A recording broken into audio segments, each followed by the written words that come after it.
Tiens wa an kɔni an b'a fɔ dɛ. Ni jamukan bɛ di aw ma sibiri o sibiri. A ka jɛmukan kura Voix de l'Amérique kan. An b'a fɔ. Furafanatɔw dunnen kɔfɛ nɛgɛ ɲɛ 9 ka taa bila nɛgɛ ɲɛ 10 na Voix de l'Amérique kan. An b'a fɔ. An b'a fɔ sigilen na an b'a fɔ kama. An b'a fɔ dɛ. An balimaw an wula Mohamed Touré ka bɔ Washington DC VOA soba kɔnɔ n'o studio DC ye. Bi ye sibiridon ye n'o ye août kalo o tile 19 ye san 2023 an b'a fɔ o jɛmukan o kɛnɛ sigira ni waati kɛrɛnkɛrɛn na. Bi ye a tako 448 ye. An bɛ sɔrɔ Bamakɔ fiɲɛ turukala 102 sanfɛ Bamakɔ n'a laminiw na. An bɛ sɔrɔ fana ayiwa radio parisien ka fiɲɛ turukala 98 o ni tomi segi kan. An bɛ sɔrɔ fana bɔlɔlɔsiraw fɛ n'o ye VOA Bambara ka page www.com VOA Bambara. An bɛ sɔrɔ fana fiɲɛ sira fɛ ani minnu fana bɛ ka mafilɛ kɛrɛnkɛrɛn na fiɲɛ sira fɛ n'o ye n ka Facebook page ye VOA Bambara ye. Ayiwa an ka foli bɛ ka taa lamɛnbagaw bɛɛ ma Mali kɔnɔ ani Mali kɔ kan kɛrɛnkɛrɛn na. Ayiwa an ka bi jɛmukan o bɛ lase ne yɛrɛ ma kɔrɔlen. Ayiwa an ka bi jɛmukan o bɛna tali kɛ Niger politiki gɛlɛya n'a yirala k'a fɔ ko farafina tilebiyanfan jamanaw ka sɔrɔ ko jɛkulu n'o bɛ wele ko CEDEAO aw hakili b'a la nin y'a dɔgɔkun 3 ye ni fanga dafiri ni ayiwa o sigira sen kan Niger jamana kɔnɔ ka sɔrɔdasiw bila fanga na ni jɛkulu nin tun ye jasɛrɛ kɛ ko fo jamanatigi kɔrɔ sugandelen n'o ye Mohamed Bazoum a ka segin a cogo kɔrɔ la ayiwa sariya sunba hukumu kɔnɔna na. O hukumu kɔnɔna na u ye cidenya fɔlɔ bila ka taa ani ka ayiwa dɔgɔdali kɛ ni ɲɛma sɔrɔ ko la kulu bɛ sɔrɔdasiw banba. Ayiwa an b'a dɔgɔkun 3nan na bi an bɛna kuma ayiwa u ka lajɛrɛ minnu kɛra sɔrɔdasi ɲɛmɔgɔ a tɔn sɔrɔdasi ɲɛmɔgɔ mun kɛra Akara kunu ani kunasini. U ye fɛɛrɛw latigɛ k'a fɔ ko ayiwa olu kɔni labɛnnen don ka u ka sɔrɔdasiw banban Niger jamana na n'a yamaruyara dir'u ma bi. Nka yan'o cɛ cidenya sirajuru fɛ o bɛ ka ayiwa ɲɛ sɔrɔ barisabu bi a yirala k'a fɔ ko ɲamɛ CEDEAO ka ciden dɔ sera ye ni jamana fanga ɲɛmɔgɔ kura sugandi min sigira kɔsan na Ali Mahamad Zein ale y'o bisimila ye. An bɛna kuma olu bɛɛ de kan. Ayiwa sisan an bɛna an tulo kɛrɛ bɔ yan'an ka segin k'an ka dunan bisimila ani ka kuma di an ka lamɛnbagaw ma.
Aywa an balimaw an ka foli bɛ an lamɛnbagaw bɛɛ ma Mali kɔnɔ ani Mali kɔ kan ani minnu fana bɛ k'an mafilɛ kɛrɛnkɛrɛnna fiɲɛ sira fɛ n'o ye Facebook page ye a y'aw bisimila an b'a fɔ kɛnɛ kan aywa bi kɔni an bɛ an ka babu a bɛ halisa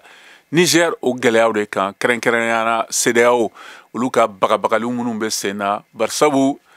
kuna sini ani kunu u ka sɔrɔdasi ɲɛmɔgɔw u ye ɲɔgɔn dalajɛ Accra.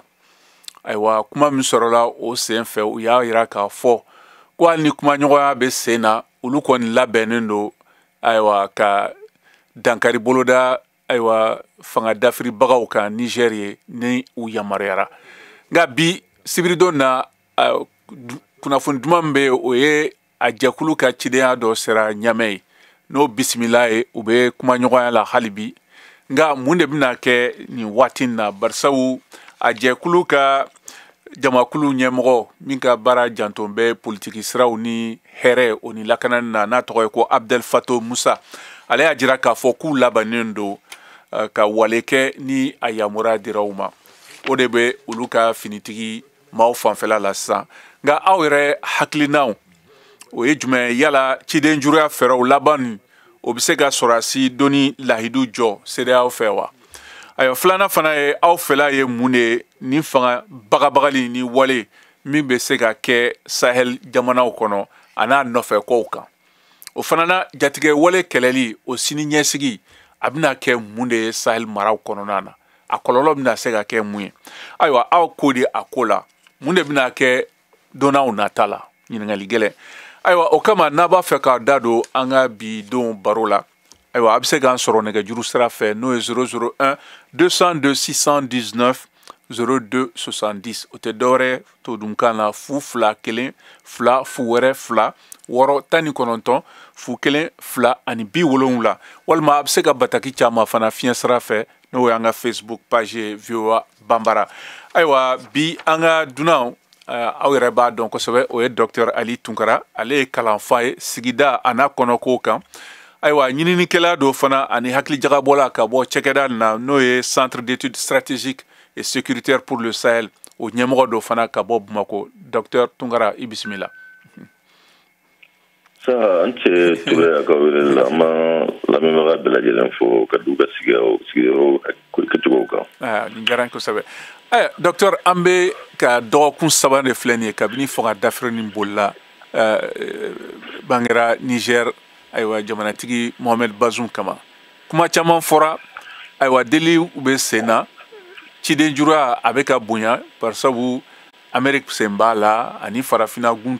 jamana wɛrɛ ka fara ayiwa CEDEAO yɛrɛ kan nka o bɛɛ n'a tɔ u ka sɔrɔdasi kulu minnu ye ɲɛmɔgɔ kɛlɛmasa minnu ye ɲɔgɔn dalajɛ Accra u y'a yira k'a fɔ k'olu kɔni labɛnnen don k'u ka sɔrɔdasiw sen donni nin ko la ni ɲɛma sɔrɔ ayiwa hɛrɛ la ayiwa e ye mun de faamuya nin taabolo bɛ ka taa yɔrɔ min na sisan i bisimila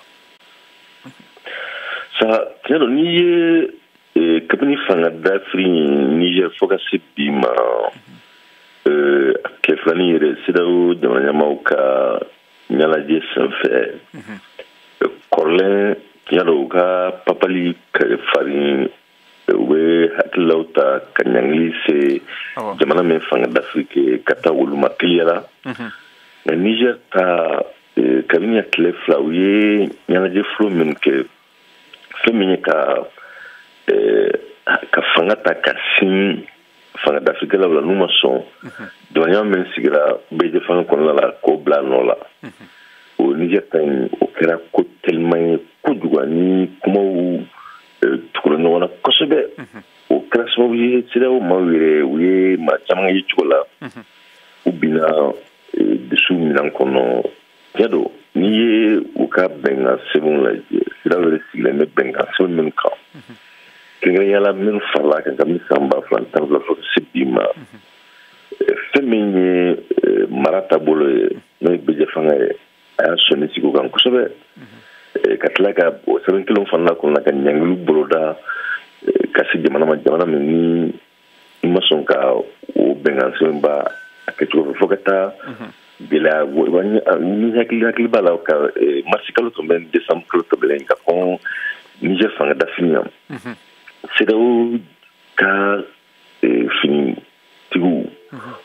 jamana ɲɛmaw ka yamaruya kɔnɔna la u kun ko k'u ka hakililajaka bɔ dɔ kɛ mun kosɔn tiɲɛ don tɔn dɔ bɛ n'a fɔ ma ko force natante o ye u ka jamakulu ye jamana 15 sɔrɔdasiw n'olu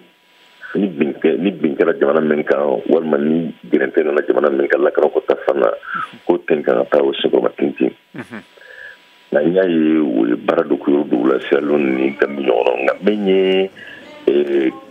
kun ye hakilila kura min ta waati laban na mars ni décembre o ye k'a fɔ ko kɛrɛnkɛrɛnyala ni jamanaw tɛ i n'a fɔ Mali ni Burkina ni Niger k'u bɛ se ka tɔn in bɛ se ka baara kɛ cogo di mun kosɔn ko jamana ninnu senkɔrɔma tintin ka se ka jatigɛwalew kɛlɛ ani o gafe kelen kɔnɔna la fana u da sera ma ko cogo jumɛn na ni tɔn o kulu min bɛna lase na n'o ye force ye o kulu ni fanga dafi fana kɛra sabu ko u ka nin hakilila ninnu min ye ka mara latigɛ ka ɲa ani ka jamana ninnu dɛmɛ k'u ka jatigɛwalew kɛlɛ ko wale ninnu tɛ se ka la timi cogo si la jamana kɔnɔ jamana min ni fanga dafi bɛ sabu ko fanga dafi bɛ kɛ sababu ye ka tafante don jamana la a bɛ kɛ sababu fana min ye hali masorɔnabagaw ye bɛɛ bɛ gɛrɛntɛ ta ka sin jamana ma a ka kan tɔn kelen fana ni fanga dafi kɛra yɔrɔ la a ka seko kɛ hali ni o seko in bɛ kɛ ka jamana in nana jagoya bɛjɛ fanga kɔnɔna la ko ka kɛ olu bɛn kun kɔrɔ la ka kɔn Niger ka fanga dafi ɲa nka Niger ta ye taala ni teliya min o de ɲininkali bɔ yɔrɔ kama k'a fɔ ko mun de la Niger ta in y'u sɔnni sira kan ka se fo nin hakɛ ma. Ayiwa o kɔni ye tiɲɛ ye a teliyara kojugu nka docteur i bɛ hakɛ to maa dɔbɔ b'an bolo nɛgɛjuru kan an bɛna u ka hakilina n'u ka ɲininkali ɲini an bɛna kuma di Ɲaba Sise ma ka bɔ Mali la Ɲaba i tulo bɛ na. Oui, assalamu alaikum de Afrika. I ni ce nin diyara n ye kosɛbɛ. Ayiwa an ka dunankɛ b'an bolo n'o ye docteur Tunkara ye. lamɛnbaa bɛɛ ye. Ɔhɔn o diyara n ye kosɛbɛ t'a fɛ. Mali kɔnɔ Mali kɔ kan. O diyara n ye. I n'a fɔ i y'a fɔ cogo min. N ye cɛ ka kumakanw lamɛn n ye dɔɔnin faamuya o la. Docteur Ali Gino. Mais aw ye publication min kɛ Facebook kan ne bɛ kuma n bɛ ka kuma kɛ ka ɲɛsin o yɔrɔ ma. Fɛn min ye CEDEAO jamana ɲɛmaaw ye fɛn dɔ de bi ye olu ma min faamuya farafinden bɛɛ ɲɛ yɛlɛlen don bi an bɛ yɔrɔ min na n'i ye Niger ye ka se nin yɔrɔ in na ni Mali ni Burkina ma y'i kun jɔ k'a lajɔ ka kunkolo labɔ k'a yira ko kɛlɛ tɛ kɛ an ka nin jamana in ye kan parce que an ni nin jamana in ye ɲɔgɔn fɛ mɔgɔ an bɛɛ ye jamana kelen mɔgɔ ye an bɛɛ bɛ kɛlɛ kɛ kun dɔ kama. Bazumu tɛ se ka lasegin cogo si la n'o kɛra a bɛ komi n'i ye jamana farafinna jamana tɔ minnu bɛ yen n'u ye coup d'état kɛ k'u sigi a bɛ komi i y'olu tɔw dɔgɔya de. Niger y'i sigi ka Burkina ye Niger y'i sigi ka Mali ye Niger y'i sigi ka Tchad ye fɛn fɛn kɛra olu hukumu kɔnɔna na coup d'état minnu kɛra u ɲɛ ye o bɛɛ ye. Bon sisan ko in bɛ yɔrɔ min jamana bɛɛ b'a ka hɔrɔnya de ɲinina farafin jamana bɛɛ b'a ka hɔrɔnya de ɲinina CEDEAO bɛ fɛ ka na sira min kan o tɛ sira ye ko bɛnkan bɛ se ka sɔrɔ sira min kan ou bien o tɛ sira ye ko sira min b'a to ko an bɛ se ka ɲɔgɔn faamu sɔrɔ o la a bɛ komi ni mɔgɔ sɔrɔ a ka ko la k'i bɛna kɛlɛ baga ma. Ne ka hakilina o ye o yɔrɔ ye. Ayiwa i ni ce o la o diyara. CEDEAO jamana ɲɛmaa ninnu ma min faamuya farafin jamana ni bɛɛ de ɲɛ yɛlɛlen don an bɛ yɔrɔ min bi an bɛ fɛ k'an ka yɛrɛmahɔrɔnya de ta an bɛ fɛ ka baara kɛ ni mɔgɔ min ye mɔgɔ min bɛ fɛ ka mɔgɔ min b'an faamu maa min bɛ se k'an dɛmɛ an mago bɛ dɛmɛ minnu na dɛmɛ minnu bɛ se ka an yɛrɛ ka jamanaw nafa an mago b'o dɛmɛw de la farafin jamanaw kɔnɔ bi bon CEDEAO olu de ka baara kɛ mɔgɔ wɛrɛw de n bɛ hakɛ to n tɛ tɔgɔ fɔ kun man di n ye nka n bɛ tɔgɔ fɔ kɛ Alassane Ouattara, Macky Sall, Ambalo, Tinubu ninnu bɛɛ bɛ ka baara kɛ mɔgɔ dɔ de ye bɛɛ b'o dɔn o ma se kuma yɛrɛ la quoi. Ayiwa i ka kuma faamuyara nin tun ye ne ka hakilina ye ni n tɛmɛ maa min ka sira o ka yɛlɛma. Sise nin diyara n ye i ni cɛw la ayiwa sisan n bɛna taa Canada n'an balimamuso Tasha o bɛ nɛgɛjuru kan Tasha i ni wula. Nse an ce Mohamed. Ka kɛnɛ sɔmɔ baasi t'u la aw yɛrɛ dun. An bɛ yan nɔ. Ayiwa an bɛ an ka bi baro la babu bɛ ka taa Niger politiki gɛlɛya de kan kabini fanga dafiri nin kɛra ayiwa Dr Ali Tunkara b'an bolo ale y'an ka dunan ye bi donc an ko an bɛ kuma di an lamɛnbagaw ma hakilina mun b'o fɔ walima ɲininkali jumɛn min bolo k'a lase a gɛlɛya nin na barisabu u ka o don lajɛ la u y'a yira k'a fɔ k'olu ka sɔrɔdasiw kɔni labɛnnen don ni waati min na a yamaruyar'olu ma olu kɔni bɛ se ka a da don nka kuma ɲɔgɔnya bɛ sen na halisa barisabu ka ciden dɔ sera bi ɲamɛ ye ka ko ɲɛ fana duniya kelenya tɔn ka ciden dɔ fana tun taara ye ayiwa ale ni jamana fanga ɲɛmɔgɔ kura suganilen olu ye ɲɔgɔn ye u ye kuma ɲɔgɔnya kɛ a ko kelen na cidenya juru sira fɛ ayiwa kuma b'i bolo i bisimila. Awɔ n ce n bɛ bɛɛ fo n b'a ka auditeur fo a ni ce ka kuma di yan nɔ ne bɛ hakilina fɔ bon ɲininkali min bɛ ne bolo ni mun bɛ fɛn kɛ Sahel la l'invité la n'a a bɛ se k'o fɛ je ne sais pas est-ce que comme ko ko ni u yamaruyara ni jɔn y'olu yamaruya de ni jɔn y'olu yamaruya u ka président wa parce que je ne pense pas que u ka dugulamɔgɔw bɛ n'u yamaruya u ka taa intervenir la preuve Nigeria Sénat a rejeté. Nigeria Sénat, au mot que président fait, il lui a pas, ama président Yamoria a fait intervention que Niger. Et j'ai vu aussi pas mal de manifestations au Niger. Sénégal au fana wulila, nous sigilons le Niger, ou ma Macky Sall Yamoria. Donc je ne pense pas aussi que Ivoire mena Alassane Dramane Yamaruya ani Ambalo donc comme ou Yamaruya ne tara Yamaruya ne français de Yamaruya wa ne ka question boyo la mais je vais essayer de développer ne ka question ne jom ou Yamaruya parce que nous ko ou be se ka tara ni Macron de bala ko pousser ko fu ka tara il y a pas de problème ou be se ka tara mais ne ba intervention inte se ka ke ni be bagabagadi ambiano ala ka shidama intervention atena kera se ka ke quoi c'est pas possible. Voilà, donc nous nous mettons à tribord de là. C'est juste pour sauver la face. Intervention tu sais qu'à Athénaké. Donc ne me dis moi mon comme avec moi de moi sana à Efena quand me retrouve que me dis à Franco Aïssata Tall Sall la ministre des Affaires étrangères sénégalaise c'est-à-dire ayen digila monsieur en kojugu c'est vrai na fo fenta kan ko mais ayato na kuma doni parce que ayfna musori de wolo musori na fo enfin quoi nkelen ka discours la mais digila monsieur ara et ça concerne Macky Sall. C'est un seul coup d'état de taux, d'accord, au d'auto au Kangatara. Sinon, aïe, comment dire, aïe, moi je suis d'accord. Intervention à Mali là, à Burkina, à Guinée, vous voulez dire, qu'on Niger, c'est-à-dire, ni idona organisation na et que texte de beno fellow de beno beba bouyali d'accord mais comme c'est le coup d'état de trop ça dit nous me barala n'état donc quoi ça dit mo kala non do wa et puis Aïssata Tall Sall elle est juriste. Elle est avocate, mais elle a géré sur le monde là, Bamako, d'accord, à des simples des nations, à des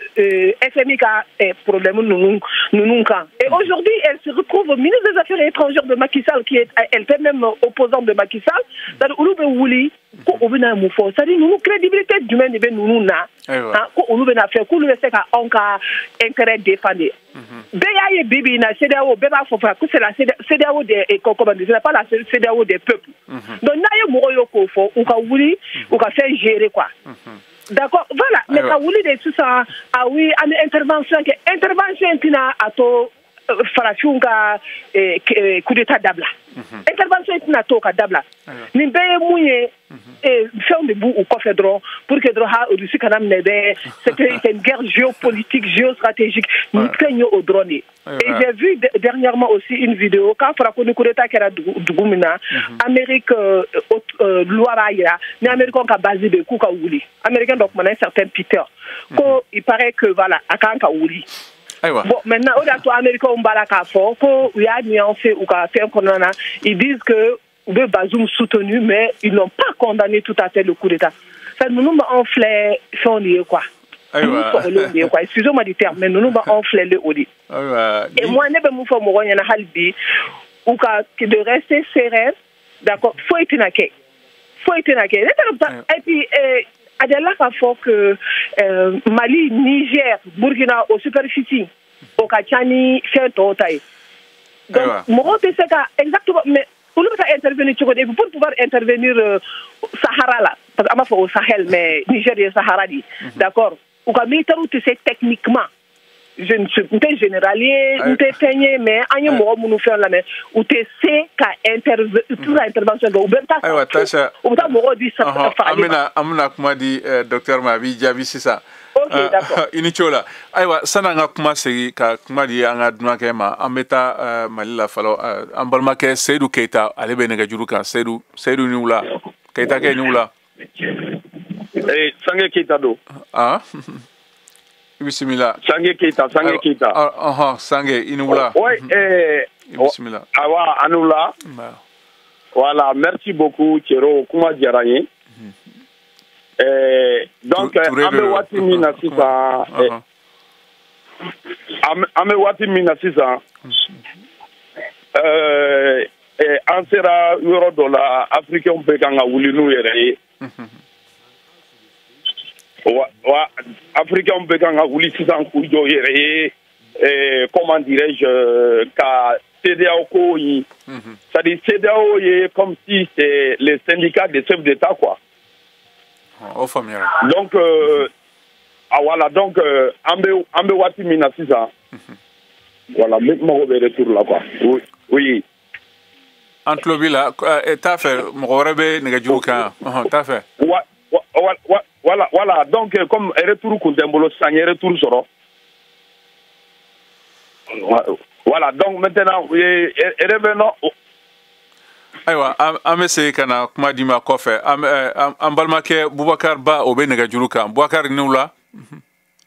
Ba Nula. Ika kene. Ereklena. Aywa, bismillah. Kuma bi bolo. Donc, viva la même de la Jalenfo. Au Jara ko sebe. CDAO de Manadim de la Jalenfo. Ouais, ne au Teminaka Boye. Mais c'est-à-dire que CDAO de Mananyemo Moulou Civil ni ou va faire sanction à Niger Kama. Ne hakili la coup d'état kala de sanction kanga ta kama mais monde de la sanction beta peuple kama kun du mendira ni duguya suya amedien 21e siècle ni kama mo bi sanga mo million demadoy tugo di million tan ko so million mo ganyo na kebe courant tege olula ka di tege olula ka na fulu tege olula ko parce que ko mo demado ni de coup d'état ke aywa donc ne talo ça dire droit de l'homme nous ni alamadina hake mo gonu ne talo sigile mi na dien ko ne ni sika ka me dien wakati ni na fo sisan quoi ça devrait être barbe bandien mo la quoi ni mulu ye kuteli ke fere de kran ka ke ka ko ke olu la mais sanction jamana de ma mi ama bon mais mundi la bena tugra de ni nga muna de ni sanction be de jamana de nga on notala donc bien les droits de l'homme ni sembe nyana prafina juridiction sigile be ou ka droit de l'homme mo sigile be mais ni sika ka to dide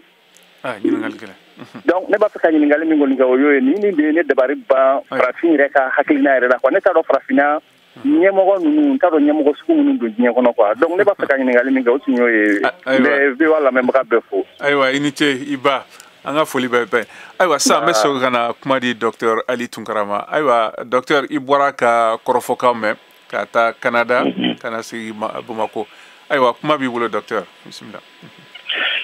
ni ye mene kuma ta saniu la mais il va falloir ka foko bi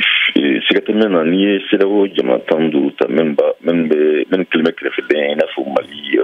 Burkina Faso fo ka se Guinée wala ma Niger bi ka fara hal min ba kono iba jama den famba akara chifin kuna akara mam kadi so ka kalanko wani men makalan jama den famba ka yi chola woye ka foko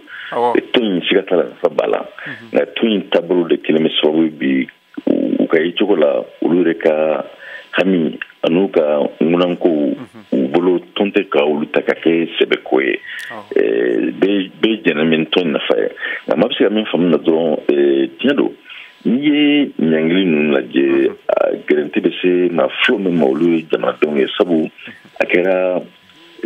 baloko tagela fokata se yelenko no kronga ni jiko na no fokalanko men do wolo ni garanti ni so wala mabe fangail mai basoro jamana soro dogara chocho fembol bolo anu no femo bisika balo chogo men kanya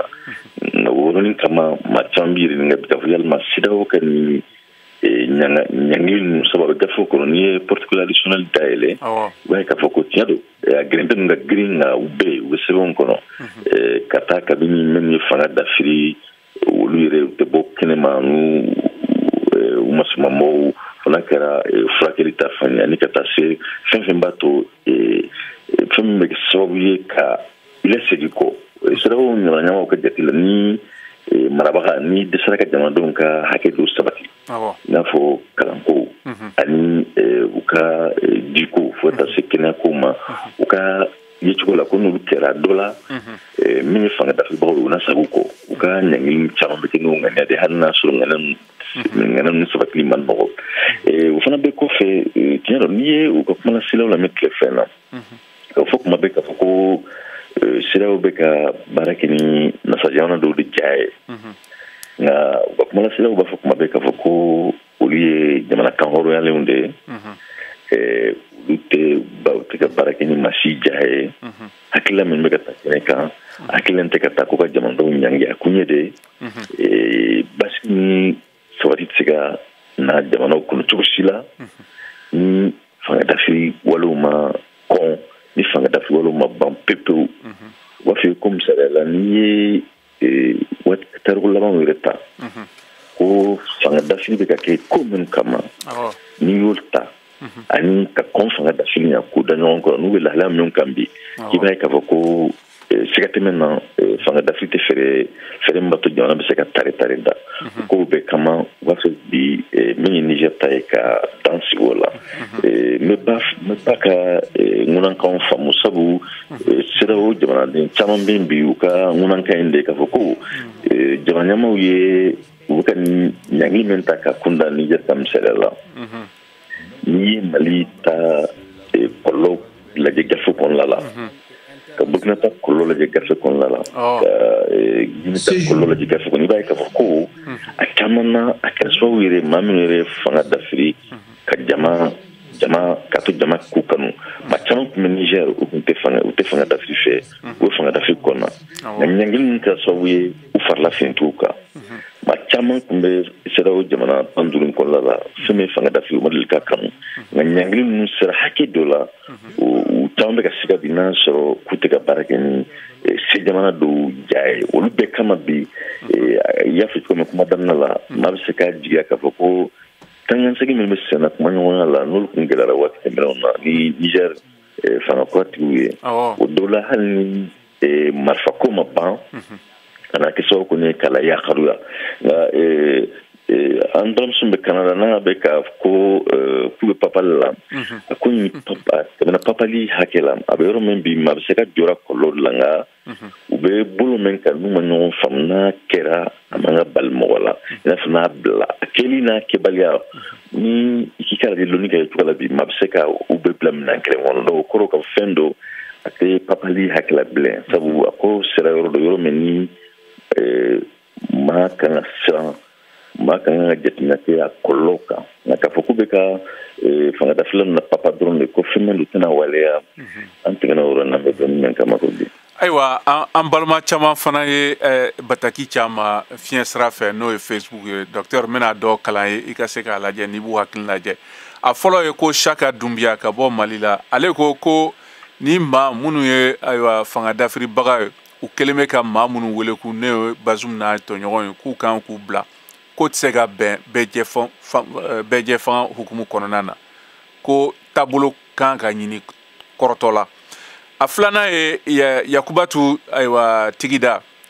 ko sɔrasi fini tigi fɛn fɛn min sen donna Niger ayiwa ko ɲɛnama tɛ se ka bɔ Niger Seku Mari Traoré ale ko k'ale bɛ foli kɛ farafinagun denw bɛɛ ye Seku Traoré ale ko finitigi dankari Niger o bɛ na ni balawu de i n'a fɔ Sahel mara bɛ kɔnɔ ka kɛɲɛ ni min ɲɔgɔn kɛra Libi So Usman ale ko k'a ka foli bɛ farafinagun jamanadenw bɛɛ ye ayiwa Suleiman Salif Sanogo ale fana ko ni finitigiw minnu ye fanga darakini k'u kan ka bɔ yen waati kɛrɛnkɛrɛn de kɔnɔ Ibrahima Bemba Konate ale fana ko sɔrɔdasiw ka banbali o ye ko dumani fɔlen nka u ka ɲɛɲini hali n'u y'a laɲini k'a kɛ ayiwa tɔ kɔni o bɛ sɔn ka gɛlɛya Barhaiga Amidou ale ko CEDEAO ka laɲini ni o tɛ kɔrɛ farajɛ jamanaw ka olu de bɛ k'u bila nin na ale fɛ a ka ɲininkali ye min ye ka ɲɛsin ma ko munna farafinagun kelenya tɔn n'o ye Union Africaine ko tɛ se k'i sen don nin na barisabu ko nin gɛlɛya nin ye jamanadenw olu de ta de ka bon ayiwa Ahmed Traoré ko ni CEDEAO finitigiw ye cɛ k'u sen don Niger k'a lajɛ ayiwa Seku Mari Traoré k'ale ka foli bɛ ayiwa Niger jamana sɔrɔdasiw ye na Umar Touré ale ko u kan ka Niger hɔrɔnya bato u ka yɛrɛma hɔrɔnya kan ka bato ko Faransi bɛ taa ka bɔ yen barisabu olu tɛ foyi la ka dugukolo jukɔrɔ nafolo ta Seydou Lacham ale m'a faamuya ko farafina tilebiyangu yɔrɔ jumɛn de sen bɛna kɛ nin na Mohamed Bouzefine ale ko n'i y'a lajɛ famaw n'o ye minnu bɛ ɲɛmɔgɔya la olu jɔrɔlen don u hakilina tɛ u ka jamanadenw na k'olu fana ka taa ka bɔ yen Dawuda Sinayogo David ale ko ninnu kɔni olu ye yɛlɛkokaw de k'u ka na Niger n'u nana Niger mun b'u ɲɛ o bɛn'o sɔrɔ o ye ayiwa maa damadɔ minnu y'u ka hakilina di an ka fiɲɛ sira fɛ bɔlɔlɔ kan n'o ye Facebook page ye ayiwa docteur an bɛ yɔrɔ min na sisan n'i yɛrɛ y'a lajɛ bɛɛ a yirala k'a fɔ ko Amérique lasigiden kura min kan ka sigi Niger k'a sera bibi na Niger ɲamɛ walasa a ka dɛmɛ don u ka lasigidenw maaw ma ka kumaɲɔgɔnya kɛ ni sɔrɔdasiw ye ni bɛɛ hakili b'a la ko ciden juruya de kan ka fɔlɔya nin ko bɛɛ kan nka munna halisa finitigiw kuma min b'a la barisabu caman yɛrɛ k'a fɔ ko ni nin kɛra a bɛna kɛ ayiwa fitinɛ de Sahel mara bɛɛ kɔnɔ a tɛ dan Niger dɔrɔn ma dɛ barisabu n'i y'a lajɛ Gao mara n'o ye Mali fankelen olu ka fɛn bɛɛ bɛ bɔ Niger ka na a bɛ tɛmɛ Nigeria ka na Niger ka na Mali la ayiwa n'i y'a lajɛ du caman bɛ yen a ka gɛlɛn Gao yɛrɛ sigida kɔnɔ n'i ma taa du dɔ sɔrɔ min balima dɔ tɛ Niger ye n'a tɛ Ɲamɛ o bɛ Zender o bɛ Tilaberi wali Maradi ayiwa olu tɛ se k'a faamuya ko ni nin balawu wulila ko Mali sen bɛ don a la barisabu olu y'a yira famaw y'a yira Mali ni Burkina la ko ni kɛlɛ da bɔra Niger ma o ye fɛn min ɲɛsilen bɛ Mali ni ayiwa Burkina ma o yɔrɔ fanfɛla na n'a yirala k'a fɔ ko farafinagun kelenya tɔn yɛrɛ bɛ yen munna jɛkulu wɛrɛ min ka baara ye sɔrɔ ko de o de bɛna jɔ ayiwa farafinagun kelenya tɔn nɔ na kuma b'i bolo docteur tiɲɛ don ɲininkali ninnu ni maaw y'u hakilila min di hali min ye sansumɔgɔw yɛrɛ bɛ CEDEAO ko kɛ filɛ min ma ni ɲininkali kelen ninnu bɛ ka tɛngu fana i da sera min ma n'i ye Niger yɛrɛ ta bi ani Mali bɛ danbɔ cogo min ani mɔgɔw donna bɛ cogo la ɲɔgɔn fɛ cogo min kuran fa ma wele bo mali ko tu frake fo nyame sabo de ka surula bo en ko ka bo en ali re frake ba ma ko misala la fo ka si Nigeria fana go tugala hausa men sigine me ka chafuga da matame ni tara kuma sin gana fa yoro do be ya ti gono ko be Niger ni nyame fa ba re ko ni ba era ka fo ko frafina femi danti de man no onche da fe ko semen kodo na menye manifinya yani hakila ni tananga sigine jona do yoro danti de man no onche o be kama ma be ka men fo grande men na ni fanga ni so ka tali kera bofine sigate grande na sabu ni Niger tabi comme ni fanga d'Afrique la yoro la mo ka jitina do ka fako manu fanga d'Afrique kalo woro foro no ka hami be men wo ku yere tanga avec so bi kelege chemin be kenu kan ka dati wala kera kele o be be kana faba ko mo ko so bi sram ma be kan ta fanga d'Afrique ta ka tin dawka o halen ko la ni kibeta wo jamana kelen fana kibeta o ma boyen fanga ka mabi ni na soro ibeka akodabo bemen kama wala bika kodabo sedawo ka bengasimo la topotoli men kama yalmania o koloni bengasimo la topotoli danyo ko sabu sika foita la halima koloni fli ko kera bo feni sin Niger femi san bidur na tawe sal jamana sika tare dalla kana ko la be tenba be benoka femi shifin fana ko kunda Niger ka sabu na ko kera bo feni foita bali ita Niger betare so gouvernement sabala sam bazunga mo bena bien tomba mo bena o so la pinti men fana fana dafi wolu bena o ka gouvernement sika dama anya fana watla ina e ko ma mutlen kordo kulu ma fa kulti kordo ko lu fana o kambo do foite abalika fo Niger metare so gouvernement sabala ko na fa men kala libi o lu ko ye so men fam lon la ka so ma ke gerente vraiment sama de bola mo ko Mali manabago ni Burkina Faso kubeta Niger sango matintini binkeru swasu nunka ko oli papal kande ma ko fa wote papal kande wore na kelen problem non sabu no kera sisa tera o de manama ubena uka so finiti ba ubena fa ko ni jamana flamen tra Niger ka men ka Niger la kana ko fala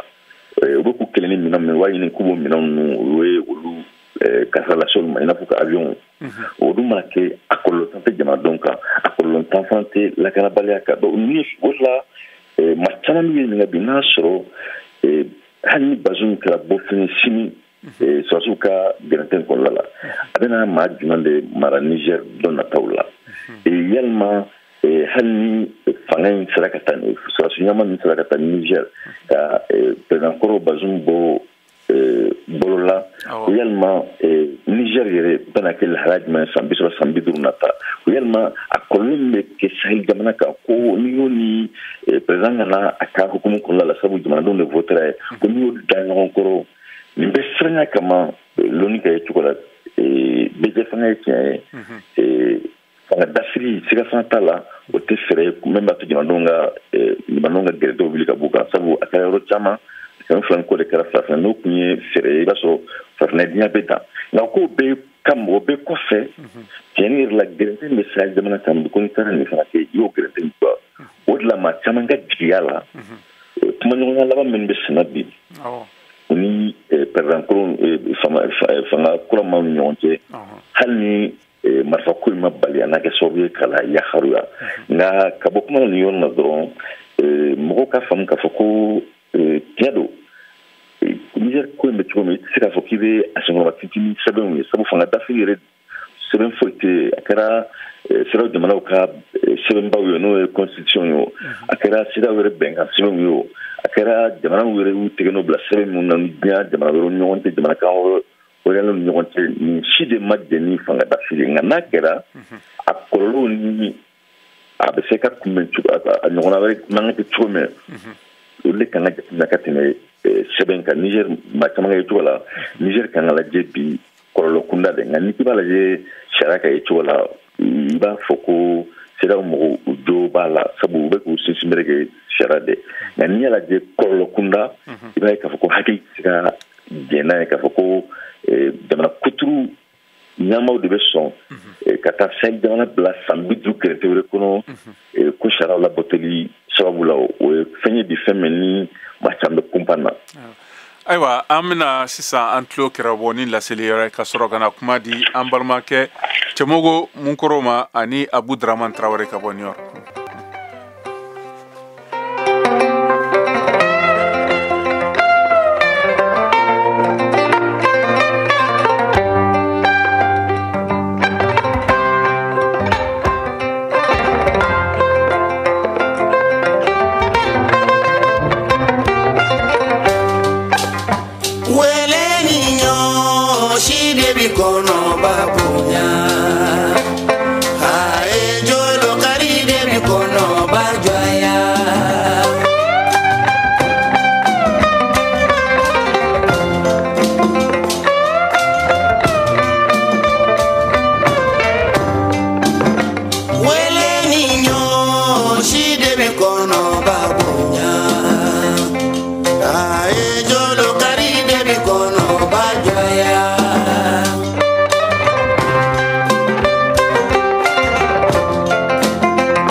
Kunnafoniyaw sɔrɔ dongo do sɔgɔma VOA tabalen kan VOA Bambara ka tile kunnafoniya kun fɔlɔw sanga 30 kɔnɔna na o bɛ kɛ dongo do tɛnɛn ka taa bila juma la sɔgɔmada nɛgɛ kaɲɛ 7 mana tɛmɛ ni sanga 30 ye wa segin bi k'a kan tuguni nɛgɛ kaɲɛ 9 waati ni VOA tabalen ye a y'aw ka tile kunnafoniya kun fɔlɔw sɔrɔ Mali ale ni diɲɛ bina kun kan VOA tabalen ka kunnafoniya kunkun n'a ɲɛɲɛ di aw ma n'an baaraɲɔgɔnw ka wulikajɔ ye Mali kɔnɔna na farafina ale ni diɲɛ fantan naani bɛɛ lajɛlen. Ayiwa an balimaw halisa a bɛ an b'a fɔ jɛmukan kɛnɛ de kan a bɛ senna ayiwa an bɛ sɔrɔ ayiwa fiɲɛ turukala 102 sanfɛ Bamako a n'a lamini na a bɛ sɔrɔ bɔlɔlɔ siraw fɛ fana minnu fana b'a fɛ k'u da don an ka baro la a bɛ se k'an fɛ wele nɛgɛjuru fɛ 001 202 619 02 70 ayiwa nɛgɛ ɲɛ 13 o ni sange 46 tɛmɛna yan Amerique VOA soba kɔnɔna na n'o ye studio DC an bɛ segin ka na kuma di an balimaw ma minnu b'a fɛ ka kuma Dr Tunkara fɛ an bɛ fɔlɔ ni Cɛmɔgɔ Munkɔrɔ ye ka bɔ Mali la Cɛmɔgɔ i ni wula i ka kɛnɛ baasi foyi tɛ na alhamdulilayi ayiwa i bisimila i bɛ an b'a fɔ kɛnɛ kan an bɛ ka kuma Niger politique gɛlɛya de kan ni CEDEAO kelen bɛ ka ja sere lase ayiwa ni ciden juruya ma ɲɛ sɔrɔ k'u bɛna sɔrɔsiw banban u kama ayiwa Dr Ali Tunkara b'an bolo yan ale ayiwa kalanfa ye ɲininikɛla don ani hakilijagawala don ka bɔ Bamako u bɛ baara kɛ cɛkɛda min na ko Centre d'études stratégiques et sécuritaires pour le Sahel ayiwa i bisimila kuma b'i bolo Cɛmɔgɔ bisimila ala k'an bɛ sababu ma amina amina n bɛ lamɛnbaa bɛɛ fo o diyara n ye bon CEDEAO ka nin hakilina ka se Niger ma balanako tɛ ayiwa bon a ma bali ne kɔni na cogo jumɛn wa maa ma ko dɔ jamana kɔnɔ a ma balo la CEDEAO tila ka taa Niger attaqué o faransi ka cidenw de don ka taa kun ko ni kunnasini Macky Sall ni Alassane ti faransiya fɛn ninnu chef d'état-major bɛ ka yɛrɛ nɔ olu fana sigi bɛ faransi u bɛla ka Macron kɛlɛ de kɛ mais comme depuis la nuit le temps l'Afrique a été comme ça an bɛ se ka bɔ de bolokɔrɔ ko dɔ de bɛ yen n'a ma ɲɛ f'a ka kɛ voilà n'i y'a mɛn coup d'état bɛ kɛ ko dɔ de kɛra o fɔra na ko dɔ ma kɛ coup d'état tigɛ parce que n tɛna k'a fɔ ka tɛmɛ maa o maa tilen bɛ e ni nazara tɛ bɛn ɲɛnɛmaya kɔnɔ président jamanatigi o jamanatigi ko a tilennen don o ni nazara tɛ bɛn fiyewu fiyewu bon f'i ka dun ni dunna fana donc olu b'i protéger e b'u sago kɛ e b'u protéger nka n'i ko b'i ban o tama don o b'i dénoncer Donc Alassane ni Macky Sall ani tɔw olu kɔni ma France ka kɛlɛ de ayiwa ani rébellion parce que France bila ka rébellion dilan ka anw farafinw décimer pour que olu bɛ se ka faire ka exploitation ma en Afrique surtout Niger ta pour se ka uranium exploiter ka ɲɛ cogo min na n'u bila ɲɔgɔn na sisan par exemple sisan n'u y'a bila ɲɔgɔn na c'est-à-dire a kɛ kun yɛrɛ de ka farafin ani mo ka farafin yɛrɛ de diminuer et puis u ka se ka fɛrɛ a ma u ka se ka fɛrɛ a ma ne bɛ se ka min sɔrɔ ka f'i ye CEDEAO t'a ka kɛlɛ la dɛ na CEDEAO b'a ka kɛlɛ la CEDEAO ma ka kɛ jamanatigiw protéger la a kan ka kɛ jamanadenw de protéger la ye caman y'o fɔ aucun président africain c'est-à-dire a siti c'est-à-dire bɛɛ kama ka taa CEDEAO ani Union africaine k'u ka couverture donc au lieu de travailler pour les peuples ils travaillent pour eux-mêmes et puis ils sont France ka baara la ayiwa tant que niveau la ni diɲɛ ko kɛ France journal bi image soigné ayiwa hali ka jamana bɛ sa pauvreté fɛ ayiwa n balimakɛ i ni ce o la nin diyara n ye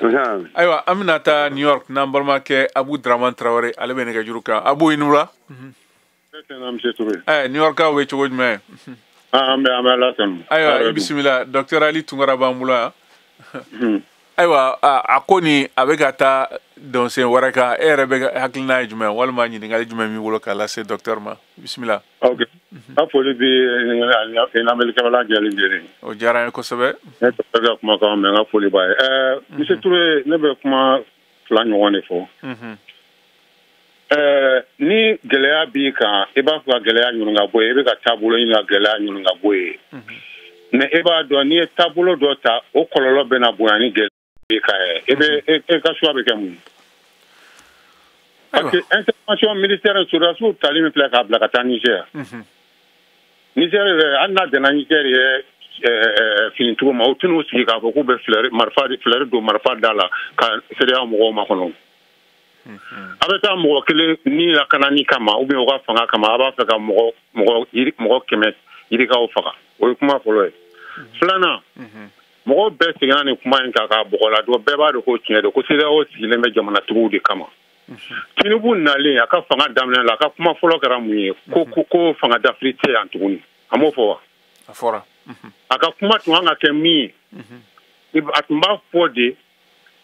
fanga marakojugu o tɛ yen an ka fɛn in kɔnɔ tuguni fanga ka jamana taabolow yɛlɛma jamana sariya sunbaw yɛlɛma k'i sigi san 3 troisième mandat ka tɛmɛ o banna maintenant a bɛ to ka laban tun kɛ fanga d'Afrique tɛ jamana an ka jamanaw kɔnɔ tuguni a tun b'o 3 de fɔ mais ale y'a yira mɔgɔw bɛ kuma min fɔra a nan'o de sɔn ji la k'a fɔ ko CEDEAO sigilen bɛ jamanatigiw kama problème ye nin yɔrɔ de c'est-à-dire an ka tiɲɛ de fɔ ka mɔgɔ si tɛ an bɛ bi tile min na monsieur Touré k'a b'a fɔ k'a bɛ coup d'état fɛ fanga d'Afrique fɛ ka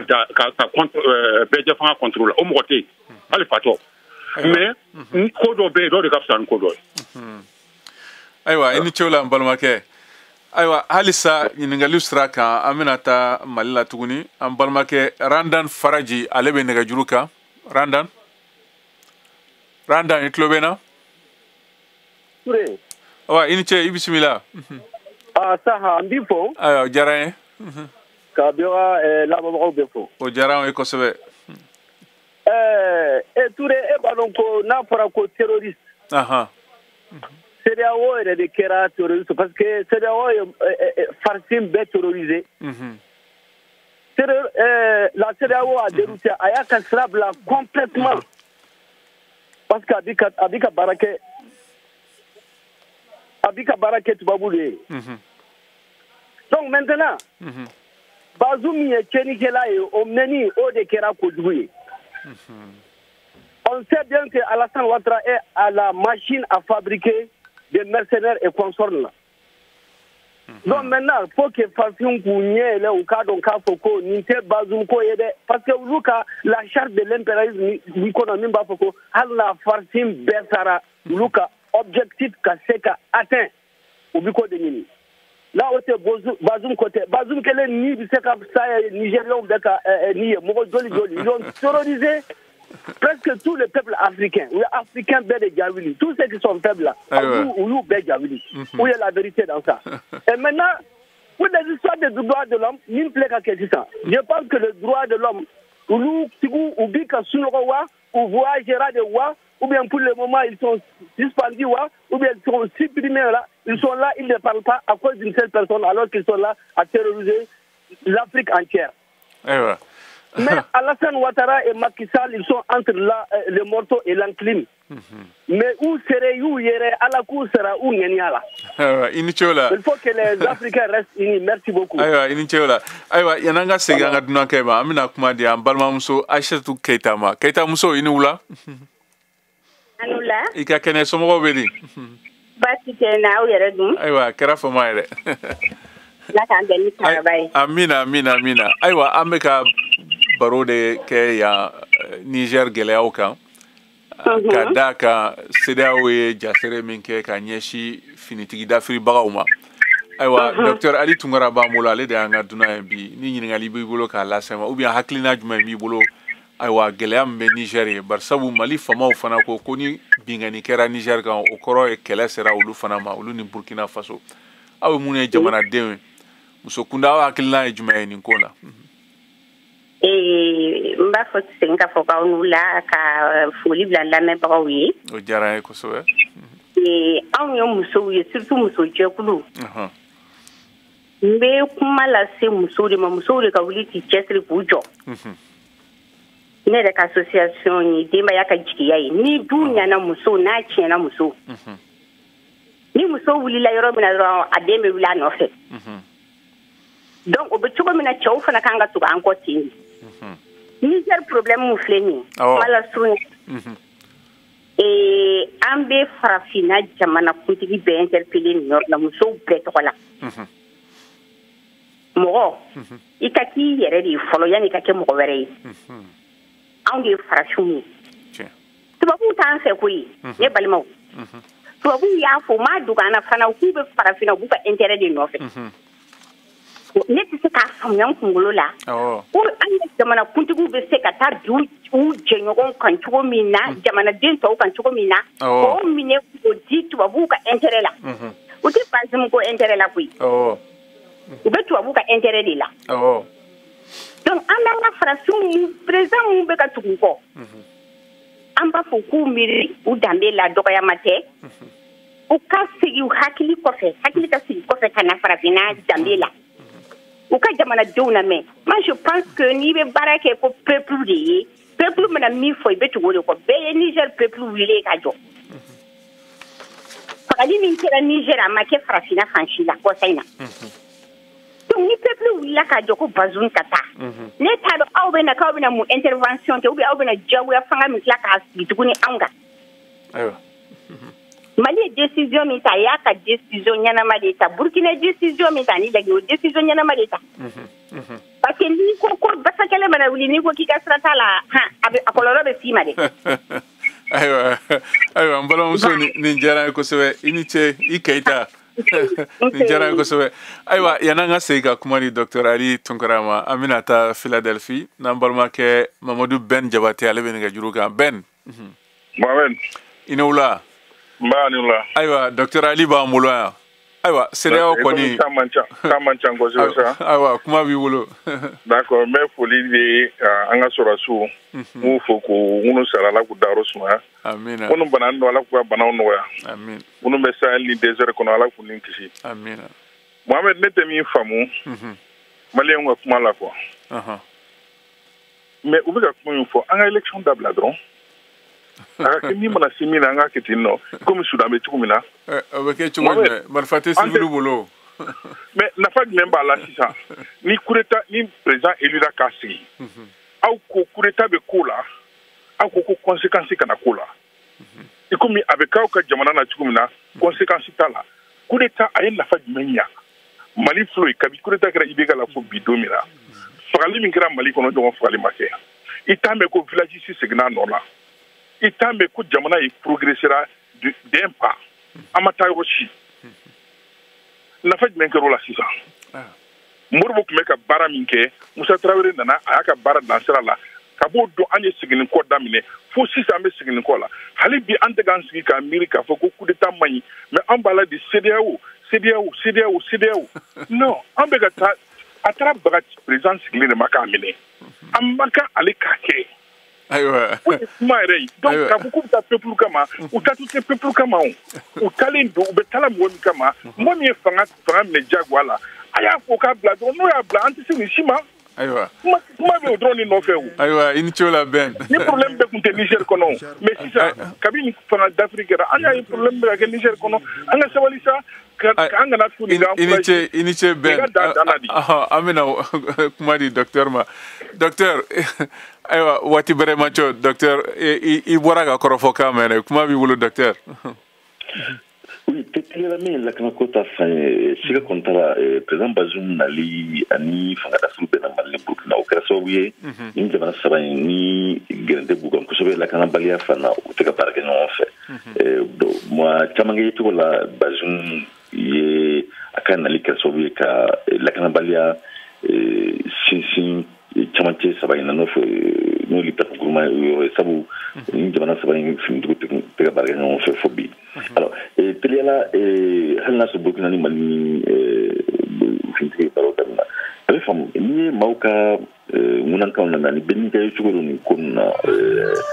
dɔw da sera ma fɛn min ye fanga dafili ye a ka gɛlɛn ka se ka kibba sɔrɔ waati sabu ma se ka ko fanga dafili jamana ɲɛtaga walew bɛɛ sabu tariku la a ka gɛlɛn ka se ka o misalaw yira nka ni fɛn kɛra ka ban ɲininkaliw bɛ yɔrɔ min bi o ye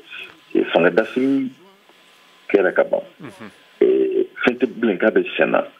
yalima i k'a fɔ k'i bɛna k'i y'a bali a kɛlen ka ban kana maa min ni karafili nana fanga la kana n'a ye hali n'a y'a sɔrɔ maa bɛ to gɛrɛntɛ la badabada fo ka taa san 50 walima o n'a kunna fɛn o la bi maa caman ka ye cogo la min ye siraw maaw ye jo b'a la o ka sariya sun labato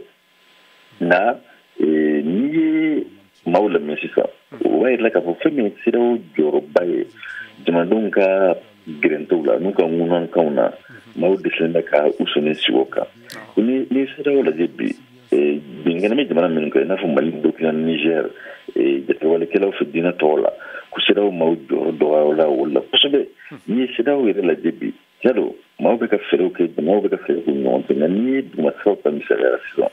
i b'a ye jamanadenw bɛ dugu na kosɛbɛ min ye finitigiw ka bingani walew ye ko siraw maaw ma se ka o gɛrɛntɛw wuli olu bɛɛ kɛra sababu bi maa caman tɛ ka se ka siraw jɔyɔrɔ ye hali n'a sɔrɔ musakako la a kɛlen sababu ye ka na ni dayɛlɛ wɛrɛw ye mais ka bɔ kuma na nin yɔrɔ la teliyala min kan ka kɛ o ye ni jamana ɲɛmaaw ka ɲɔgɔnya ka kan an bɛ ɲina kuma caman ka mɔgɔw hakili lajigi siraw tɔnba in fana kɔnɔna la fɛn min ye wasabulon maaw ye n'o ye parlement ye olu siraw kan ka fangaba dɔn o la n'o kɛra u ka fangaba fana dɔn min ye commissaire chef min bɛ siraw kɔnɔna la olu ka ɲɛnajɛ kɛ fɔlɔ n'olu bɛnna min kan a caman na o furancɛ kɔnɔna la jamana ɲɛmaaw na o y'a sɔrɔ u ye ji dɔw ka dimi u ka funu jiginna n'u ɲɔgɔn sɔrɔ olu ka ɲɔgɔnyew kɔfɛ a caman na an bila nin tila min kɔnɔ kun tɛ bi o kɔnɔ. Ayiwa nin diyara an kosɛbɛ Dr Ali Tunkara an ka foli b'i ye waati ye waati ye an ka foli b'an lamɛnbagaw bɛɛ ma Mali kɔnɔ ani Mali kɔ kan ani minnu fana tun bɛ k'an mafilɛ kɛrɛnkɛrɛnna an ka fiɲɛ sira fɛ Facebook fɛ aw ni ce an ka foli bɛɛ ye ayiwa nin bɛna dan sigi an ka bi jamukan na jamukan labɛnna balimakɛ Cheikh Thierno fɛ nɛgɛ kɛrɛfɛ juru tun b'an balimakɛ Rob Makili bolo ni jamukan lasera ne yɛrɛ Mohamed Touré fɛ aw ni ce aw ka tulomajɔ la aw k'an bɛn sibiri wɛrɛ la